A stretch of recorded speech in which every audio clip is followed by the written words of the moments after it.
নমস্কাৰ বন্ধু বান্ধৱীসকল, অসমৰ জনপ্ৰিয় অভিনেত্ৰী তথা প্ৰাক্তন বিধায়ক আঙুৰলতা ডেকাৰ কইনাৰ খবৰটো ইতিমধ্যে ছ'চিয়েল মিডিয়াৰ জৰিয়তে সকলোৱে গমেই পাইছে।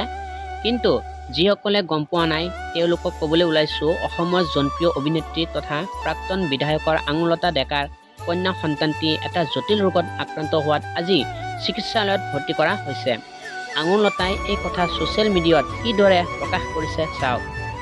সামাজিক মাধ্যমৰ যোগেদি সকলোকে জনাব বিচাৰিছোঁ যে মোৰ জীয়ৰীৰ নমামিক কিছু শাৰীৰিক অসুস্থতাৰ বাবে চিকিৎসকৰ পৰামৰ্শ মতে গুৱাহাটীৰ এখন ব্যক্তিগত চিকিৎসালয়ত ভৰ্তি কৰোৱা হৈছে আৰু বিগত কেইদিনমান ধৰি নমামিক বিশেষজ্ঞ চিকিৎসকে চিকিৎসা প্ৰদান কৰি আছে। সেয়ে বন্ধু বান্ধৱীসকল, আপোনালোকে আশীৰ্বাদ কৰিব যাতে আঙুৰলতা ডেকাৰ কন্যা সন্তানটি অতি সোনকালে সুস্থ হৈ উঠে আৰু পুনৰ যাতে ঘৰলৈ ঘূৰি আহিব পাৰে, তাকে কামনা কৰিলোঁ। আৰু ভিডিঅ'টো শেষলৈ চোৱাৰ বাবে ধন্যবাদ থাকিল।